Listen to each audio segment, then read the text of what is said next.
뭐니 뭐니 해도 즐기는 사람을 이길 수는 없는데요. 오늘도 즐기면서 돈을 좀 벌어볼까 합니다. 장 시장이 좀 좋지는 않지만 신나게 돈 벌 수 있는 오늘의 돈이 되는 이슈 챙겨보겠습니다. 그 첫 번째 주자는 리더스인덱스 박주근 대표와 함께합니다. 어서 오세요. 네, 안녕하세요.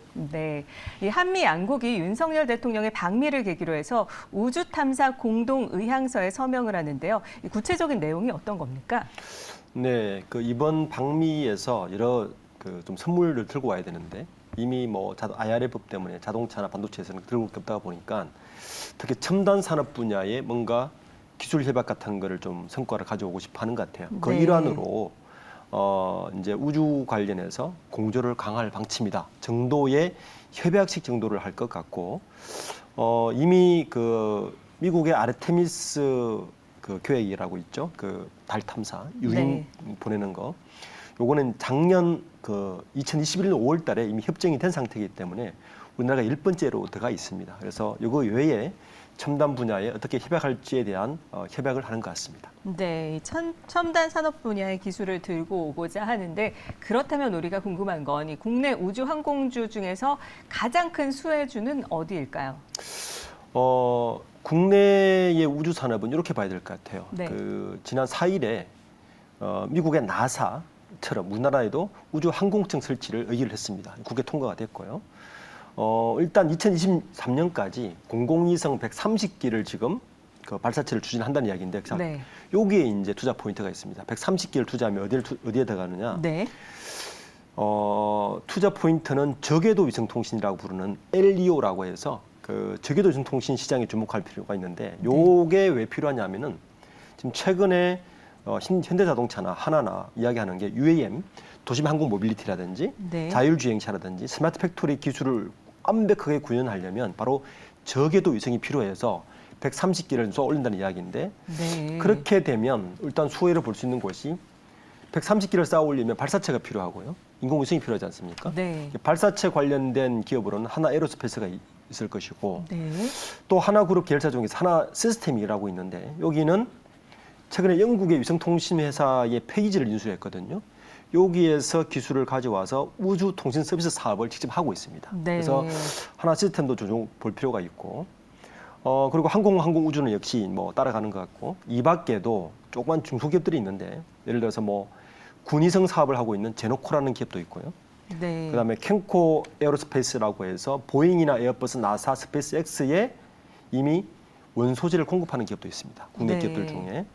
AP 위성 같이 위성체와 위성체 탑재 부품 관련된 기업이 있어서 주로 보실 때 이 저궤도 위성 쪽에 관련된 걸 우선적으로 가장 먼저 시야에 들어올 것 같습니다. 네, 에리오, 저궤도 위성통신 시장, 하나 에어로스페이스부터 하나 시스템 등등을 꼽아주셨는데 네, 이번에는요 셀트리온 얘기를 좀 해볼게요. 셀트리온이 유럽의약품청에 이 졸레어 바이오시밀러 CT P39이죠. 이 품목 허가 신청을 완료했다고 밝혔는데요. 이게 어떤 치료제인지 좀 설명을 좀 해주시죠.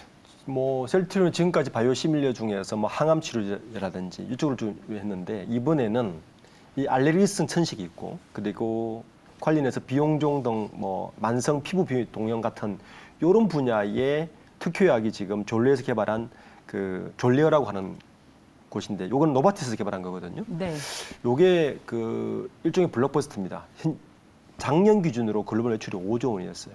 그런데 요게 물질 특허가 이미 만료가 됐습니다. 네. 그래서 물질 특허 만료가 되어서 요게 바이오시밀러 제약사 한 7곳이 정도가 지금 이 바이오시밀러를 개발하고 있는데 네.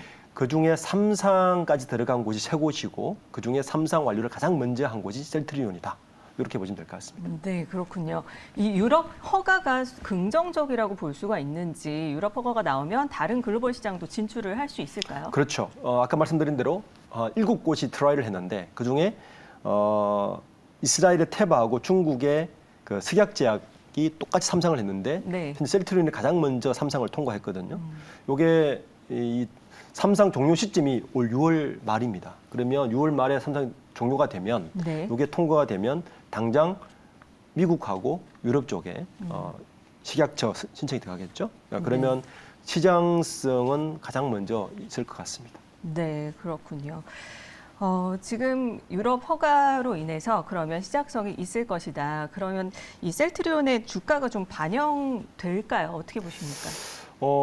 이것 때문에 아마 하반기에는 주가 분명히 반영될 것 같고요. 삼성이 통과됐기 때문에. 하반기에요. 네. 하반기에는 분명히 이미 이제 주가 반영은 선제적으로 들어오겠죠. 네, 오늘 약간 반영되다가 네. 다시 또 그렇죠. 하락하는 모습인데요. 거기다가 이번 그 방미 방문단의 122개 기업을 잘 분석해 보면 재밌게도 122개 기업 중에 가장 많이 업종을 차지하는 동행을 하는 업종이 바로 바이오 헬스케어 쪽입니다. 네. 무려 21곳, 셀트리온 서정진 회장을 포함해서 21곳이 바이오 쪽이 지금 동반을 하고 있는데 저는 이번 방미 순방에서도 어느 업종보다도 5분의 1 정도가 바이오가 따라가고 있거든요. 그렇죠. 그러니까 바이오 업종에서 뭔가 지금 언론에 나오지 않고 있는데 뭔가 기대할 만한 것이 나오지 않을까. 이 정도로 데려간다는 것은 뭔가 물밑 협약이 있었던 거 보거든요. 네. 이 부분도 조금 주목해서 보는 것도 셀트리온뿐만 아니라 바이오 기업들을 보는 하나의 팁일 것 같습니다. 네, 바이오 기업들 주목해서 봐야겠습니다.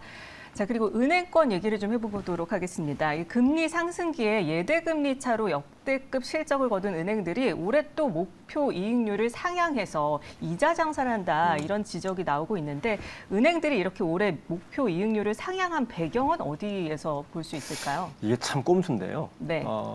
작년에 은행들이 경기는 안 좋은데 막대한 이익을 챙겨가면서 너무 이렇게 이야기를 하니까 정부에서 이제 금융감독원이나 금융위에서 약간 압박이 돼가니까 뭘 내놨냐면은 상생금융이라고 해서 한 0.3%포인트 일괄 우리가 신용 좋으면 금리 낮춰주지 않습니까? 네. 0.3%포인트를 일괄 낮춰버렸어요. 자, 그게 이제 진정성이 있는 줄 알았는데 이게 뒤로 몰래 이제 꼼수를 부린 게 뭐냐면 네. 어떤 꼼수인가요? 이게 목표 이익률이 뭐냐면 우리가 이제 은행에서 돈을 빌리면 금리가 어떻게 정해지냐면 한국은행에서 발표하는 기준금리 네.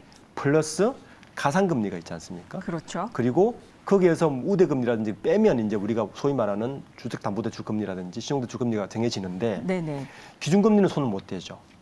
그런데 가상금리 쪽에서 뭘 손을 댈 수 있냐면은 가상금리를 지정한 항목들이 있어요. 은행연합회에서 이걸 정해주는데 이 규정에 보면 고정값들은 손을 못 대는데 변동할 수 있는 부분인데 이게 뭐냐 하면 은행들 말하는 소위 말하는 네. 목표 금리라는 겁니다. 네. 그러니까 은행들의 마진을 자기들이 어느 정도 자유롭게 정해질 수 있는 부분이 이게 바로 이제 목표 이익률이라고 하는데 목표 이익률을 일괄적으로 네. 0. 많게는 뭐 0.4에서 뭐 0.5 이상으로 다 높였어요.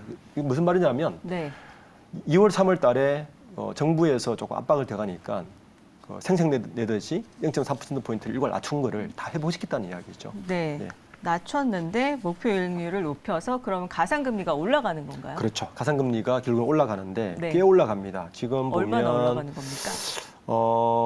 4대 은행을 보면 NH농협 같은 경우는 1.7에서 1.9, 0.2%포인트 올라갔고요. 네. 제일 많이 올라간 곳이 기업은행인데 0.7에서 1.10이니까 거의 4%포인트. 네. 낮춰진 것보다 더 많이 올린 거죠. 어, 그러니까 실제 이제 이게 그대로 가상금리에 포함되기 때문에 실제 4월, 5월부터는 이 금리가 다 적용이 돼서 은행들이 한 달 정도 생색내기식으로 낮춰졌던 상생금융이라고 낮춰졌던 게 이미 다 회복되다고 보셔야 됩니다. 오히려 높은 금리가 그렇죠. 된다. 네. 그러면 조삼모사꼴이 됐습니다. 네, 은행 대출 금리가 올라가고 반면에 예금 금리는 어떻습니까?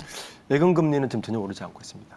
그러니까 그 네. 한은에서 이미 고정금리, 예금 금리는 뭐 그 고정금리에 딱 맞춰져 있기 때문에 전혀 기준금리에 맞춰져 있기 때문에 오르지 않고 지금 은행들이 이런 꼼수를 부려서 본인들의 이익을 다 좀 회복시키고 있는 상황입니다. 네, 예대 금리 차가 더 벌어지면서 은행들한테만 좋은 상황으로 가고 있는 게 그렇습니다. 아닌가 싶은데, 네, 은행들이 좀 개선해야 될 부분이 있어 보입니다. 이런 꼼수는 안 되겠죠. 네. 자, 이번에는요, 항공사로 좀 가보겠습니다. 여행이 워낙 늘어나면서 이 티웨이 항공이 1분기 영업이익이 827억 원을 기록하면서 어닝 서프라이즈 깜짝 실적을 기록했습니다. 꽉 찬 비행기 빈자리가 없다. 이 90%대 탑승률에 LCC 실적이 나오고 있다. 이런 이야기까지 나오고 있는데 티웨이 항공 1분기 깜짝 실적 견인 요인이 뭘까요? 일본이죠. 네. 그리고 이게 어느 정도 실적이냐면 그 티웨이 항공이 과거에 가장 실적이 좋았던 때가 2018년 1분기거든요. 그때보다 32%나 실적이 좋습니다. 와, 네. 네. 그러면 뭐 이유는 이제 그 최근에 이제 엔데믹이 있고 나서 리오프닝 되면서 이 일본이 가장 주요했고요. 그리고 방콕, 베트남, 뭐 동남아 주요 노선들이 이제 산소 공급 늘리면서 했는데 그보다 더 중요한 건 일단 비행값이 비쌉니다. 너무 비싸요. 네, 그게 네. 가장 주요했고요. 그게 네. 영업이익률로 하고 왔고 또 하나의 이유는 작년에 이 상황에서 티웨이항공이 항공기를 세 대를 열렸어요. 네. 347척 세 대를 열렸는데 요게 실적으로 그대로 반영된 것 같습니다. 그러니까 공급은 늘어나고 있는데 수요 자체가 한정돼 있는데 수요 자체를 좀 늘리는 상태였다. 즉 다른 항공사보다 거기에다가 비싼 항공료 그리고 꽉 찬 예약률 네. 이런 것들이 주요 영업이익의 깜짝 실적의 포인트가 될 것 같습니다. 네, 지금 여객기 추이 전망도 그래프로 나가고 있는데 이렇게 달라지고 있는 상황에서 사실 궁금해지는 게 2분기가 비수기잖아요. 네. 그럼에도 불구하고 이 LCC 항공사들 탑승률이 더 올라갈 수 있을까요? 저는 더 올라갈 거라 봅니다. 왜냐하면 네. 다른 저비용 항공사들의 여객 공급선이 아직 오르지 않고 있어요. 그러니까 여객기 자체의 공급이 아직 원활하지 않고 있어서 네. 이걸 다시 우리가 예전만큼 올라올까지는 아직 30% 여유가 있거든요. 네. 그러니까 항공기는 제한되어 있고 그러다 보면 여객 수송량은 늘어나고 반면에 지금 올라간 항공료는 내려갈 것 같지는 않습니다. 그렇다면 네. 여기서 더 궁금한 건 2분기 실적도 과연 좋을지 LCC 항공주 투자 전망 어떻게 보십니까? 좋을 것 같습니다. 네. 일단 그 운임 상승 효과가 유류비 증가 폭, 고정비 폭을 훨씬 뛰어넘을 것 같아서 실적은 앞으로 더 좋을 것 같다는 게 의견입니다. 네, 눈여겨봐야겠습니다. LCC 항공주들 계속 전망이 좋을 것이다. 자, 그리고 신용 융자 잔고가 급증을 하고 있다. 이런 소식이 들어와 있는데 시장이 지금 과열 상태인 거라고 볼 수가 있을까요? 과열 이유가 뭘까요? 두 가지 이유 때문에 과열을 보고 있습니다. 첫 네. 번째는 개인 개미들의 참여 비중이 너무 높다. 그러니까 우리가 이 비중을 어느 정도 보냐 하면은 한창 시장이 좋을 때 2021년 뭐 9월 이런 때 개인 시장 참여율이 제일 좋을 때도 45%에 불과했습니다. 네. 근데 지금 개인 시장 참여율이 60%를 초과했습니다. 네. 이게 첫 번째 시그널이고요. 네. 두 번째 좀 과일이라고 보는 이유 중 하나가 신용 잔고가 10조 원을 돌파한 겁니다. 그래프로 보시면 10조 원을 돌파한 건 그 이전에도 있었는데 문제는 그냥 10조 원을 똑같은 금액이 돌파하는 것도 중요하지만 개인 투자자가 순매수하는 금액에서 신용 잔고가 몇 프로를 차지하는 가 되게 중요하거든요. 네. 그러니까 예를 들어서 2020년과 2021년 때는 개인 투자자가 순매수한 금액이 16조, 10조였을 때 신용 투자로 들어간 돈이 많아봐야 20% 안팎이었는데 네. 최근의 상황을 보면 개인 투자자의 순매수가 4조 7천억인데 신용 증가액이 2조 4천억이니까 50%를 초과합니다. 그러니까 굉장히 위험스러운 시그널이다. 그러니까 시장 과열 맞다 이렇게 보는 거죠. B2가 너무 심각한 그렇습니다. 상황이다라는 말씀이시죠. 이 5월에 팔고 떠나 그리고 9월 경마 때 다시 오라는 시장 격언을 따라가야 하는지 아니면 또 다른 변수가 있을지 올해 5월 투자 전략을 어떻게 세워볼 수 있을까요? 지금 유가증권 시장 전체가 올 1월 2일부터 지난주까지 보면 약 네. 17% 정도 올랐거든요. 네. 전체적으로. 일단 5월은 한숨 쉬어가는 게 맞지 않나. 왜냐하면 그러려면 좀 현금 비중을 늘려서 여유 시간을 한 템포 가지는 게 맞지 않나는 게 생각입니다. 그리고 이럴 때는 핫한 주보다는 금융이나 자동차 같이 밸류에이션이 좀 싼 쪽에 있는 종목들을 가지고 여유를 가지고 관망하는 것이 올바른 지혜가 아닐까라는 생각입니다. 네, 좀 현금 비중을 늘려서 사실 5월에 떨어져 있는 종목을 접근을 하면 그래도 안정적인 그건 네. 어떨지 그 이런 종목 이야기들이, 중에서도 밸류에이션 낮은 것 중에서도 가능하면 코스피 쪽에 금융이나 자동차 같이 밸류에이션이 좀 낮고 안정적으로 가는 네. 경기 방어주 같은 쪽을 가는 것도 방법이라고 보고 있는 거죠. 네, 알겠습니다. 5월 투자 전략 이렇게 세워보도록 하겠습니다. 자, 지금까지 돈이 되는 이슈 리더스 인덱스 박주근 대표와 함께 이야기 나눠봤습니다. 오늘 말씀 고맙습니다. 네, 감사합니다.